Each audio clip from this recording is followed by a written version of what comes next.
12 नवंबर देवउठनी एकादशी पूजा 2024 के दिन चुपचाप गाय को खिला दें। एक छोटी सी चीज 1 महीने के अंदर करोड़पति बन जाओगे। नमस्कार मित्रों, स्वागत है आप सभी का आपके अपने चैनल महायोग टीवी में। दोस्तों, इस बार 2024 में देवउठनी एकादशी 12 नवंबर 2024 को मनाई जाएगी। भक्तों, ऐसी दुर्लभ जानकारी बताने जा रहे हैं। वास्तव में अगर आप देवउठनी एकादशी के दिन अगर आप ये उपाय कर लेते हो तो यकीनन आप पर श्री कृष्ण भगवान की कृपा होगी और आप धनवान बन जाओगे। आप धनवान ना बने तो मुझे बताना दोस्तों, मैं सौगंध खाता हूँ। बस जो उपाय आपको बताया जाए वो उपाय कर लेना। चलिए जानते हैं देवउठनी एकादशी के दिन चुपचाप गाय को खिला दे। यह एक छोटी सी चीज करोड़पति भी अरबपति होंगे। सभी संकट और आसान से मुक्ति, मृत्यु दंड, पितृ दोष तुरंत होगा। पूरे साल आपके भर रहेंगे। अन्य धन के भंडार यूं कहें कि आपकी साथ पूछते तक करेंगी। रूपों पैसों पर राज, बैंक बैलेंस बढ़ता चला जाएगा। आपके घर में वेतन है वह कभी खर्च नहीं होगा और बढ़ता ही जाएगा। सभी दुख, दर्द, संकट, कष्ट दूर हो जाएंगे और सभी सुख आपके कदमों में आ जाएंगे। सभी सुख आपके कदम चूमेगी। यदि आप ये एक छोटी और खास चीज चुपचाप गाय को खिला देते हैं तो तत्काल गरीबी आपके जीवन से खत्म हो जाएगी। योग से राजा बन जाता है और 33 करोड़ कोटि देवी देवताओं को धारण करने वाली गौ माता की कृपा व्यक्ति पर आजीवन बसती है। व्यक्ति के घर में कभी भी अन्य धन वस्त्र कमी नहीं होती। अन्य धन के भंडार व्यक्ति के घर में भरे रहते हैं। देवउठनी एकादशी पूजा के दिन गाय का ये उपाय करने से व्यक्ति के जीवन से तत्काल गरीबी खत्म हो जाती है। तो दोस्तों, कौन कौन से बेगौ माता से जुड़े खास और महत्वपूर्ण उपाय है जिन्हें यदि पूजा 2024 के दिन कर लेते हैं तो दोस्तों, गाय का उपाय बताने से पहले मैं आपधन पूजा के बारे में थोड़ा सा जानकारी दे देता हूँ। पूजा कब है और इस महीने में किस तारीख को पड़ रही है। 1 या 2 नवंबर को दोस्तों, जिस दिन का इंतजार दुनिया भर के हर पंडित, एस्ट्रोलॉजर और हर हिंदू भाई बहन को रहता है, वह दिन अब आ गया है। दोस्तों, आपकी जानकारी के लिए बता दे, हिंदू पूजा बहुत ही धूमधाम से मनाई जाती है। इसमें सबसे पहले गौ माता की गोबर से गोवर्धन बनाए जाते हैं और उनकी विधि विधान से पूजा की जाती है। गिरिराज जी महाराज की पूजा की जाती है। लेकिन इनमें सबसे ज्यादा महत्व जो 12 महीने में जो एकादशी पड़ती है उनमें से सबसे ज्यादा महत्व देवउठनी एकादशी का माना जाता है। शास्त्रों में, वेद पुराणों में साफ साफ लिखा हुआ है, देवउठनी एकादशी भगवान विष्णु की और माता लक्ष्मी जी का आशीर्वाद प्राप्त करने का सबसे सुनहरा दिन होता है। इस दिन भगवान विष्णु जी तथा माता लक्ष्मी बहुत ही ज्यादा प्रसन्न मुद्रा में होते हैं और अपने दोनों हाथों से अपने भक्तों पर कृपा बरसाते हैं। एक तरफ दोस्तों, मान्यता है देवउठनी एकादशी दिन जो चंद्रमा होता है वो अन्य दिनों के मुकाबले सबसे ज्यादा प्रकाशमान होता है। ऐसा कहा जाता है कि जो देवउठनी एकादशी होती है उसे दिन जो विश्राम कर रहे भगवान सभी निद्रा से जागृत हो जाते हैं और वह साक्षात धरती पर किसी न किसी रूप में आ जाते हैं। देवउठनी एकादशी पूजा के दिन भगवान विष्णु और तुलसी माता की पूजा की जाती है। दोस्तों, अगर आप नहीं जानते तो आपकी जानकारी के लिए बता दें, एक व्यक्ति की कुंडली में अगर चंद्र ग्रह की स्थिति अच्छी है तो उसे व्यक्ति का भाग्य हमेशा उसका साथ देता है। वह व्यक्ति जिस कार्य को भी शुरू करता है उसे कार्य में उसको सफलता प्राप्त होती है। इसीलिए देवउठनी एकादशी पूजा को हमारे हिंदू धर्म में बहुत ही ज्यादा विशेष और खास महत्व दिया गया है। आप लोगों की जानकारी के लिए बता दे, 12 नवंबर देवउठनी एकादशी पूजा के दिन 52 तरीके के शुभ योग बन रहे हैं। लक्ष्मी योग, ग्रह योग, नक्षत्र योग, अमृत सिद्ध योग जैसे शुभ योग का निर्माण हो रहा है। देवउठनी ने एकादशी के समय में पूरे दिन का व्रत करना चाहिए। देवउठनी एकादशी के दिन भगवान विष्णु जी और शालिग्राम जी महाराज का आशीर्वाद प्राप्त होता है। देवउठनी एकादशी तिथि के दिन ब्रह्मा मुहूर्त में सोकर नहीं उठ सकते हैं। किसी पवित्र नदी में जाकर स्नान नहीं कर सकते हैं। पूरे दिन का व्रत नहीं रख सकते हैं। लेकिन इस दिन अगर आप ज्योतिष शास्त्र, तंत्र शास्त्र के अनुसार एक गाय वाला उपाय विधि विधान से कर लेते हैं तो इस उपाय को करने के बाद साक्षात आपको भगवान विष्णु जी और शालिग्राम जी महाराज का वह असीम आशीर्वाद भगवान व विष्णु जी की हाथों में होता है। दूसरी तरफ इस उपाय को करने के बाद आपके जीवन में धन आना शुरू हो जाएगा। आपके जीवन में जो धन आएगा उसमें वृद्धि होगी, वर्षा होगी। आपको अपने जीवन के समस्त प्रकार की आर्थिक कष्ट से मुक्ति मिल जाएगी। क्योंकि दोस्तों, अगर माता लक्ष्मी जी एक व्यक्ति को आशीर्वाद देती है, उस व्यक्ति को करोड़पति बनने से दुनिया की कोई भी ताकत नहीं रोक सकती है। अब आप सोच रहे होंगे कि गाय को ऐसा क्या खिलाने से और ऐसा क्या उपाय करने से आपको भगवान विष्णु जी और शालिग्राम जी का आशीर्वाद कैसे मिल सकता है। तो दोस्तों, आपने देखा होगा, जब भी आपके घर पर दिवाली की पूजा होती है या धनतेरस की पूजा होती है, तो आपके घर वाले गौ माता की पूजा जरूर करते हैं। तो दोस्तों, आपको इस उपाय को देव उठनी एकादशी वाले दिन ही करना है और ये बहुत ही सरल उपाय है। तो पूरी जानकारी प्राप्त करने के लिए वीडियो के अंत तक बने रहे। तो दोस्तों, आपके घर में सदैव भर रहेंगे। जो भी जीवन, दुख, दर्द, संकट, कष्ट है, वह सभी दूर हो जाएंगे। इस वीडियो में हम आपको एक खास और महत्वपूर्ण चीज के बारे में बताएंगे, क्योंकि आप पूजा के दिन गाय को जरूर खिलानी है। तो दोस्तों, अपने फायदे के लिए पूरा वीडियो देखना। यदि आज की इस वीडियो को आपने बीच बीच में से देखा, काट काट के देखा, तो यकीन मानिए जीवन में आपको कभी सफलता हासिल भी नहीं होगी। ना ही आपको पूजा का कोई फल प्राप्त होगा और ना ही भगवान विष्णु जी और शालिग्राम जी महाराज का आशीर्वाद आपको प्राप्त होगा। तो वीडियो को पूरा जरूर देखें, क्योंकि इस वीडियो में आपको गौमाता से जुड़े उपाय के बारे में बताने वाले हैं, जिन्हें करने से आपके जीवन के जो भी दुख, दर्द, संकट है या कामयाबी होने में कोई बधाई आ रही है, सभी से छुटकारा मिलने वाला है।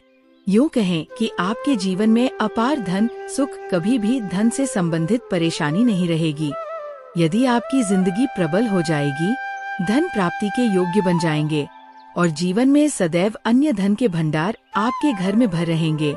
अन्य धन, वस्त्र, कभी कमी नहीं होगी आपके घर में। तो दोस्तों, अभी तक आपने कमेंट में जय गौ माता, भगवान विष्णु और से शालिग्राम जी महाराज ना लिखा हो तो जरूर लिख दें। दोस्तों, आज की वीडियो को पूरा देख कर जाना। यदि आप चाहते हैं आपके परिवार पर सदैव गौ माता की कृपा बरसे, आपके पितरों की कृपा बरसे, देवी देवताओं की कृपा बरसे, तो दोस्तों वीडियो को पूरा देख कर जाना। बहुत ही फायदेमंद वीडियो है। पूरे 500 सालों के बाद ऐसे दुर्लभ सहयोग में यदि आप लाभ हासिल करना चाहते हैं और 7 पीढ़ियां तक कभी कोई किसी तरह की कमी ना हो, ये फल चाहते हैं, वीडियो को पूरा देख कर जाना। बहुत ही लाभप्रद वीडियो है आपके लिए। दोस्तों, वीडियो को आगे शुरू करें। सबसे पहले आपसे रिक्वेस्ट करते हैं, वीडियो को लाइक कर देना और कमेंट बॉक्स में सच्चे दिल से जय गौमाता जरूर लिख देना। गौमाता की कृपा आपके और आपके परिवार के ऊपर सदैव बरसती रहे। और ज्यादा से ज्यादा वीडियो को शेयर जरूर करना, ज्यादा से ज्यादा अपने दोस्तों में, ताकि और लोग भी इस वीडियो के माध्यम से लाभ हासिल कर सके। इन उपाय को करने से आपके जीवन में सदैव धन सुख संपत्ति की प्राप्ति कर सके। तो शेयर करना ना भूले इस वीडियो को, जिससे और लोगों का भी भला हो सके। आपको बता दें, इस दिन तीर्थ बहुत ही फलदायी समझ गया है। यदि कहीं तीर्थ स्थान पर पवित्र नदी में स्नान करना संभव न हो तो आप क्या करें, घर पर ही नहाने वाले पानी में गंगा जल की कुछ बूंदें डालकर स्नान कर लें। और साथ ही साथ यदि आप स्नान आदि से निर्भत हो जाए, सर्वप्रथम तो अपने घर के पूजा स्थान को साफ करें और उसे स्थान को साफ करें। यहाँ पर अपने शालिग्राम महाराज को बनाया हुआ है। इसके बाद आपने जो भी भोग विष्णु भगवान और शालिग्राम महाराज के लिए बनाया है, उसको को हरकत करें। वैसे तो हिंदू धर्म में गोवर्धन पूजा के दिन खड़ी चावल बनाने का विधान है, परंतु आप अपनी इच्छा अनुसार कुछ भी बना सकते हो। इसके बाद आपके हाथ में चावल और हल्दी लेकर की साथ परिक्रमा करना है। सर्वप्रथम परिक्रमा पूर्ण होने के बाद दोनों हाथों से नमन करके उन चावल और हल्दी को भगवान विष्णु शालिग्राम के ऊपर छोड़ देना है और अपनी इच्छा बोलकर पूजा पाठ करना है। पूजा पाठ पूर्ण होने के बाद दीपदान करने से सभी मनोकामनाएं पूर्ण हो जाती है। ये वीडियो बहुत ही महत्वपूर्ण, विशेषकर बहुत ही शुभ फलदायी समझ गया है। देवउठनी एकादशी पूजा के दिन और इस दिन समझ जाता है, अर्पण पिंड दान करने से पूर्वजों की आत्मा को शांति मिलती है और उनको मोक्ष मिलता है। और आपको बता दें, इस बार जो इस देवउठनी एकादशी पूजा और भगवान शनिदेव की भी पूजा जरूर करनी चाहिए। आपको बता दें कि इस दिन यदि आप हनुमान जी और मंगल देवता भगवान शनिदेव की पूजा करते हैं तो मंगल का ग्रह जनित दोष भी दूर हो जाता है। व्यक्ति के जीवन में धन सुख संपत्ति की प्राप्ति हो जाती है। समस्त मनोकामना व्यक्ति की पूर्ण हो जाती है। दोस्तों, आपको हम बता दें कि ऐसी ज्ञानवर्धक जानकारी आपको हम पैसों में भी बांट सकते थे, पर हमारे चैनल का मकसद है जनित में जन कल्याण एवं जन सेवा करना। इसलिए आपके लिए जो जानकारी बताते हैं वह फ्री में बताते हैं। इसलिए आप इस वीडियो को भी जरूर लाइक करें। और दोस्तों, मैं आपसे एक अनुरोध और करना चाहूँगा कि दोस्तों आप अपनी राशि कमेंट बॉक्स में जरूर डाल दें, जिससे कि आपकी राशि के अनुसार हम आपको कुछ ऐसे उपाय बता सके, क्योंकि हम राशि से जुड़े उपाय भी आपको जरूर बताते हैं। तो आप कमेंट बॉक्स में अपनी राशि हमें जरूर बताएं या अपना नाम बताएं, जिससे आपके लिए कुछ हम ऐसे उपाय बता सके। साथ में जय गौ माता अवश्य लिखें। दोस्तों, साथ ही से जो नए साल का एक उपाय तो जरूर करना है। गाय का उपाय बताने से पहले एक उपाय आपको बता दें। इस उपाय को लाइक जरूर करें। क्या करें कि शाम के समय पीपल के पेड़ के नीचे आपको सरसों का चौमुखी दीपक आटे का दीपक बनाना है। चौमुखी दीपक में आगे की बाती लगाकर सरसों के तेल का दीपक जला देना है। आटे का दीपक बनाएं। जो मुख्य तेल डालें उसमें बाती ही डाले। लाल वाली कलावे की दीपक जला दे। 4 बाती लगाकर चारों दीपक मतलब 4 भाग उसके बन जाए। हर एक भाग को जलाए और बीच में 2 सबूत फूल वाले लौंग भी डाल दे। गौमाता वाला उपाय बहुत ही प्रभावशाली उपाय बताया मैंने आपको। इस उपाय को जरूर करें। बहुत ही लाभकारी उपाय बताया है। बहुत ही आपको लाभ देगा ये उपाय। और अब बात करें गौमाता से जुड़े कौन कौन से उपाय आपको इस दिन मतलब गाय से जुड़े, जिन्हें करने से व्यक्ति को 7 पीढ़ियों तक बैंक बैलेंस की कमी नहीं होती। दुख दर्द संकट कष्ट दूर हो जाते हैं और सभी सुख व्यक्ति के कदमों में आ जाते हैं। तो दोस्तों के दिन आपको गौमाता की पूजा अवश्य करना है। और गौमाता को पूजा के लिए बनाया गया था, उसे भोग से 2 पूड़ी जरूर ही खिला देनी है। सूखी पूड़ी नहीं खिलाना है। पूड़ी के ऊपर आप मिठाई या कोई सब्जियां हलवा जो भी बनाया है वह आपको गौमाता को जरूर ही खिलाना है। दोस्तों, हर एक और मांगलिक काम में गौमाता या उनसे जुड़ी चीज जैसे गाय का गोबर, गौमूत्र, गाय का दूध अथवा गाय के दूध से बना घी जरूर शामिल करें। इससे आपको पुण्य भाव की प्राप्ति होगी। सनातन परंपरा के अनुसार जिस घर में गाय होती है उसे घर से जुड़े सभी वास्तु दोष स्वयं खत्म हो जाते हैं, क्योंकि पंचम या के बिना कोई भी पूजा पाठ और हवन सफल नहीं होता। दोस्तों, महीने में एक बार हो सके तो परिवार सहित एक बार गौशाला जाने का नियम जरूर बनाएं और हो सके तो गायों को हरा चारा जरूर खिलाएं, जिससे सभी वास्तु दोष शांत हो जाते हैं। नया योग टीवी चैनल कभी किसी को भी गलत जानकारी नहीं देगा और इनसे जुड़े दोषों का निदान हो जाता है। गर्मियों में गौमाता को पानी पिलाएं और सर्दी में गौमाता को गुड़ जरूर खिलाएं। ध्यान रखें, धन पूजा वाले दिन गौमाता को जरूर ही खिलाना है। गर्मियों में गाय को गोधना खिलाएं।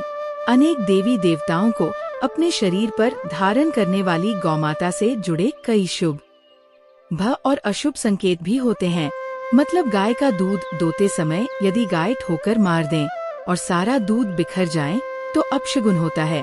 यदि कोई यात्रा पर निकल रहा हो और गाय अपने बछड़े को दूध पिलाती सामने आ जाए तो निश्चित रूप से की यात्रा के लिए आप निकले हैं वह यात्रा आप जरूर ही सफल होगी, और वह जिसके लिए आप निकले हैं वह जरूर ही पूर्ण। यात्रा पर जाते समय गाय की आवाज आना और रात्रि में गाय की हुंकार करना भी शुभ होता है। दोस्तों, साथ ही साथ गाय के साथ आप भूल कर भी ये काम ना करें। अंत तभी गाय के साथ लोग खराब व्यवहार कैसे कर लेते हैं, और जैसे ही दूध देना बंद कर देती है तो लोग इन्हें उनकी किस्मत पर छोड़ देते हैं, सड़कों पर और गलियों में भटकने के लिए। ऐसे में गोवंश जीवन को कोई डंडे मारता है तो कोई उन पर पानी डाल देता है। कई बार लग जाती है तो कभी बीमार होकर बेचारी गाय दम तोड़ देती है। ऐसे में जरूरत है इन बातों को जानने की। गाय को लेकर शास्त्रों में क्या कहा गया है, आपको कैसा व्यवहार करना चाहिए। क्या दोस्तों, 15:27 गाय को कभी भी मारना पीटना नहीं चाहिए। शास्त्रों में गाय को माता का दर्जा दिया गया है। 15:33 गाय को मारने वाला माता को मारने पीटने वाले के समान पाप का भाग्य समझा जाता है। नरकलोक में वर्षों तक कष्ट भोगना पड़ता है। 15:43 अगले जन्म पशु योनि में मिलता है कि गौतम मुनि ने गलती से गाय को डंडा मार दिया था, जिस गाय की मृत्यु हो गई थी, और इस पाप से मुक्ति के लिए इन्हें वर्षों तक तपस्या करनी पड़ी।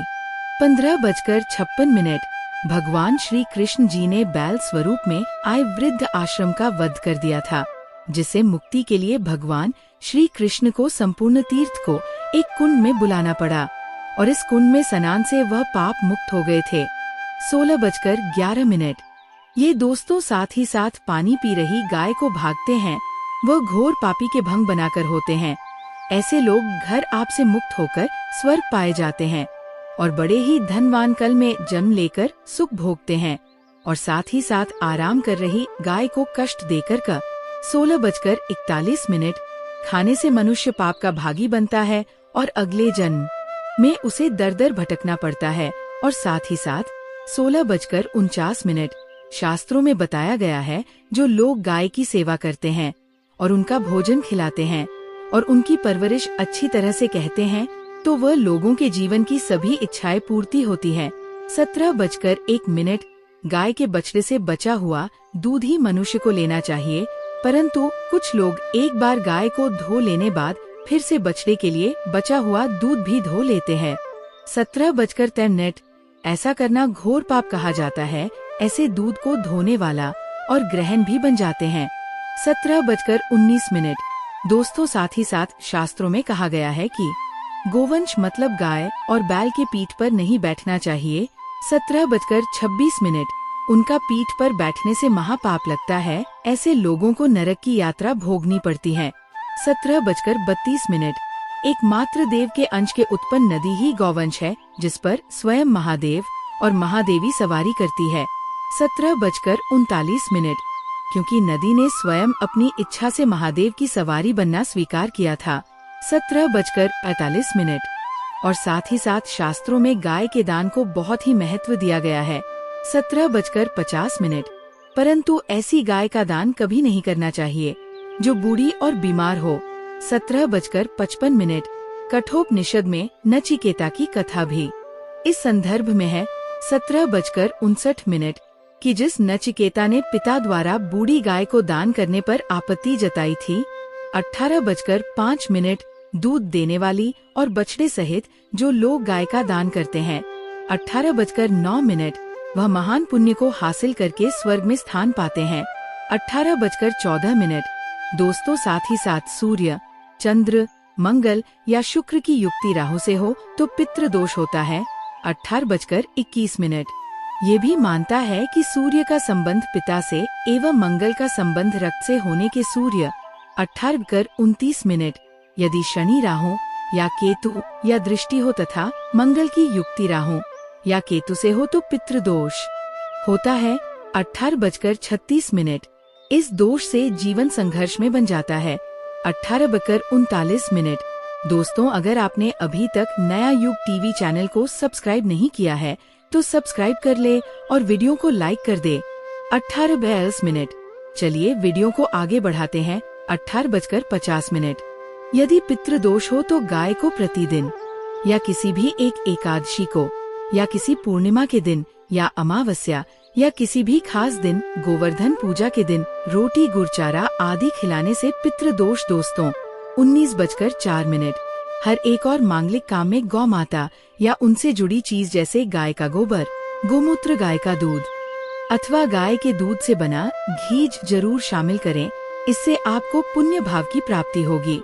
19:17 सनातन परंपरा के अनुसार जिस घर में गाय होती है उसे घर से जुड़े सभी वास्तु दोष स्वयं खत्म हो जाते हैं।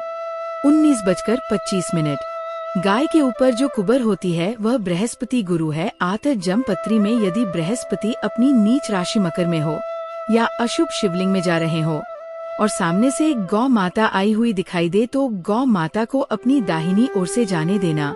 19:42 चाहिए आपकी यात्रा जरूर ही सफल होगी और साथ ही साथ ये संकेत भी जान ले 19:47। यदि आप यात्रा पर जा रहे हैं और सामने आपके गाय पड़ जाए अथवा अपने बछड़े को दूध पिलाती हुई सामने गए 19:55 दिखाई दे जाए तो समझ जाना कि वह यात्रा आपके लिए जरूर ही सफल होगी। और साथ ही साथ जिस घर में गाय होती है उसमें वास्तु दोष स्वतः ही खत्म हो जाता है। और आप भी रोटी बनाएं।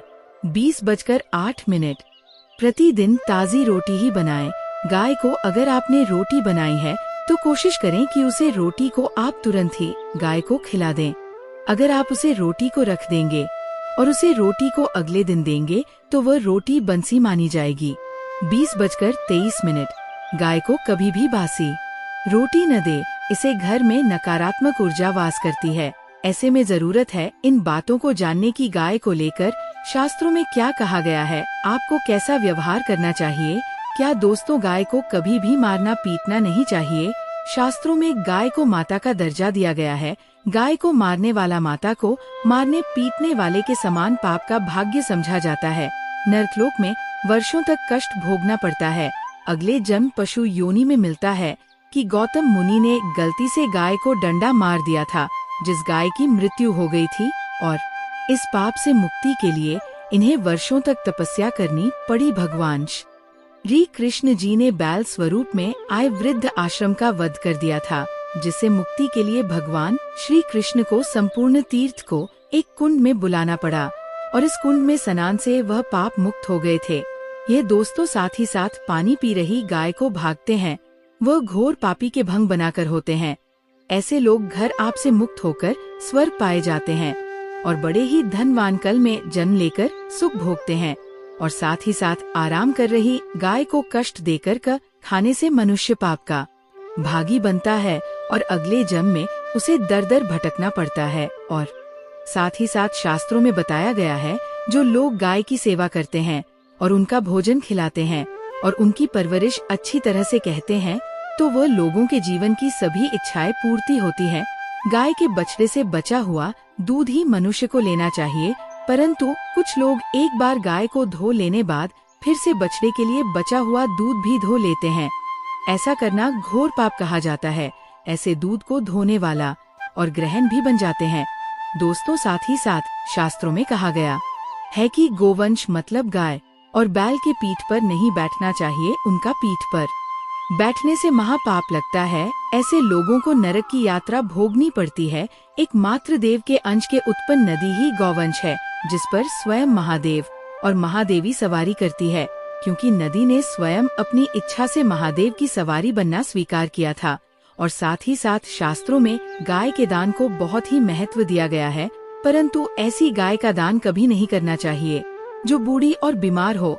कठोपनिषद में नचिकेता की कथा भी इस संदर्भ में है कि जिस नचिकेता ने पिता द्वारा बूढ़ी गाय को दान करने पर आपत्ति जताई थी, दूध देने वाली और बछड़े सहित जो लोग गाय का दान करते हैं वह महान पुण्य को हासिल करके स्वर्ग में स्थान पाते हैं।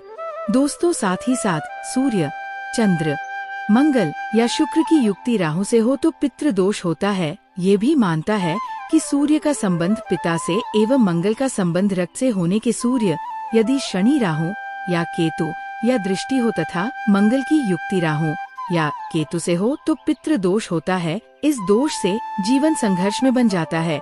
दोस्तों अगर आपने अभी तक नया युग टीवी चैनल को सब्सक्राइब नहीं किया है तो सब्सक्राइब कर ले और वीडियो को लाइक कर दे। चलिए वीडियो को आगे बढ़ाते हैं। यदि पितृ दोष हो तो गाय को प्रतिदिन या किसी भी एक एकादशी को या किसी पूर्णिमा के दिन या अमावस्या या किसी भी खास दिन गोवर्धन पूजा के दिन रोटी गुड़चारा आदि खिलाने से पितृ दोष दोस्तों हर एक और मांगलिक काम में गौ माता या उनसे जुड़ी चीज जैसे गाय का गोबर, गोमूत्र, गाय का दूध अथवा गाय के दूध से बना घी जरूर शामिल करें। इससे आपको पुण्य भाव की प्राप्ति होगी। सनातन परंपरा के अनुसार जिस घर में गाय होती है उसे घर से जुड़े सभी वास्तु दोष स्वयं खत्म हो जाते हैं।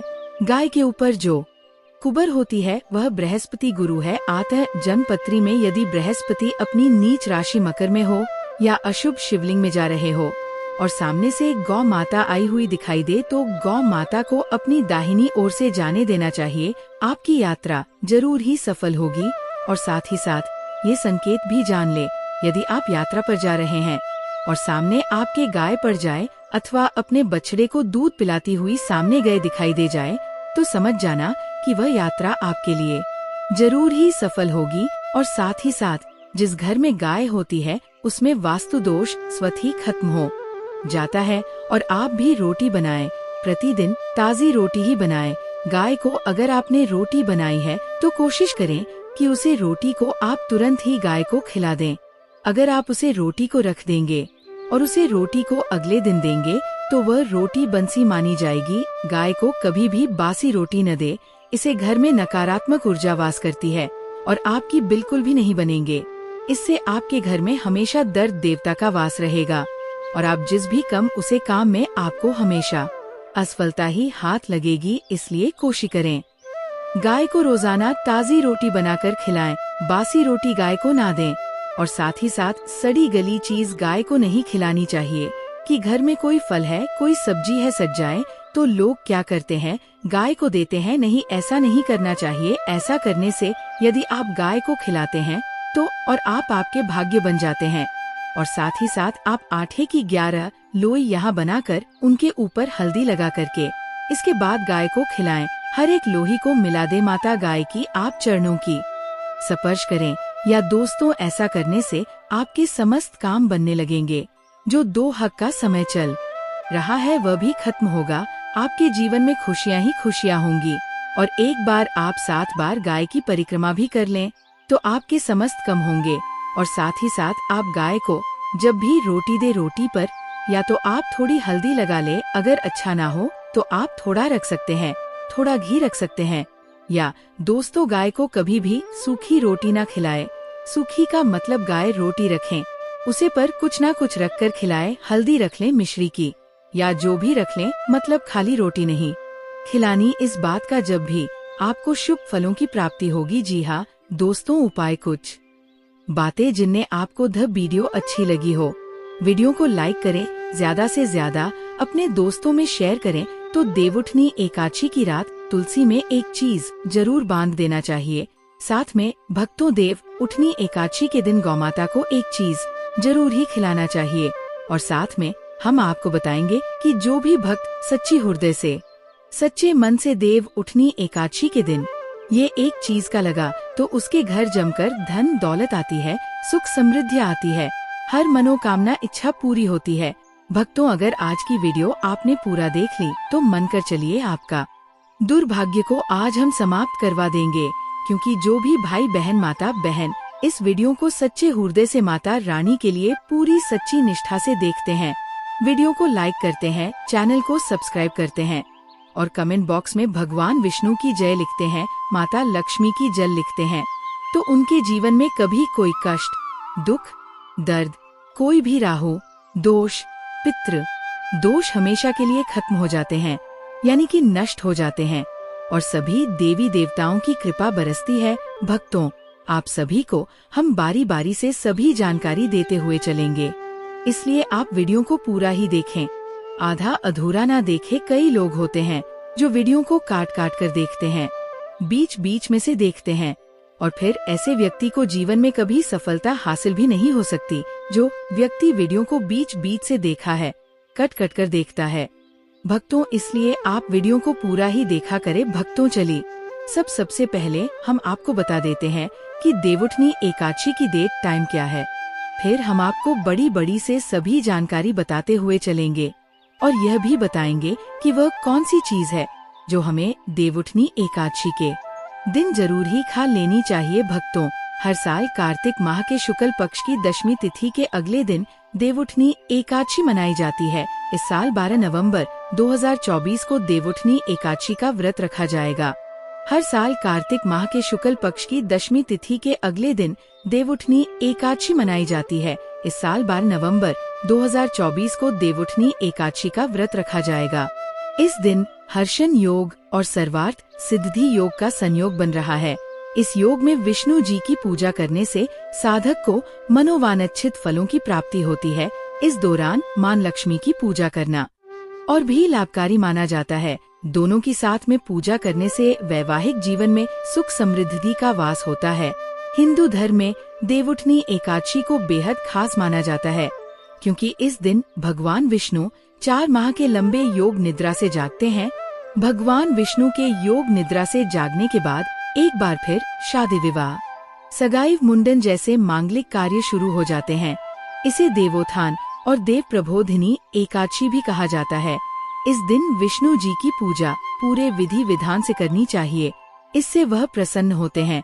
ऐसे में देवउठनी एकादशी की पूजा विधि के बारे में जानते हैं। देवउठनी एकादशी तिथि 2024 कार्तिक माह में आने वाली शुक्ल पक्ष की एकादशी तिथि की शुरुआत 11 नवंबर को शाम 6:30 से होगी। इस तिथि का समापन अगले दिन 12 नवंबर को दोपहर बाद 4:30 पर होगा। एकादशी के नियम। देवउठनी एकादशी पर केवल निर्जल या जलीय पदार्थों पर ही उपवास रखना चाहिए। अगर रोगी, वृद्ध, बालक या व्यस्त व्यक्ति है तो केवल एक वेला का उपवास रखना चाहिए।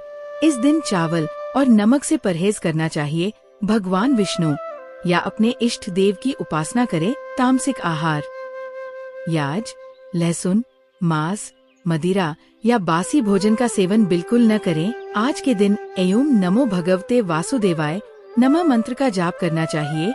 देवोत्थान एकादशी की पूजा विधि। इस दिन गन्ने का मंडप बनाएं और बीच में चौक बनाएं। चौक के मध्य में चाहें तो भगवान विष्णु का चित्र या मूर्ति रख सकते हैं। चौक के साथ ही भगवान के चरण चिन्ह बनाए जाते हैं जो ढके रहने चाहिए। भगवान को गन्ना, सिंघारा और फल मिठाई अर्पित किया जाता है। फिर घी का एक दीपक जलाएं, इसे रात भर जलने दें। फिर भोर में भगवान के चरणों की विधिवत पूजा करें और चरणों को स्पर्श करके उनको जगाए कीर्तन करें। व्रत उपवास की कथा सुनें। इसके बाद से सारे मंगल कार्य विधिवत शुरू किए जा सकते हैं, कहते हैं।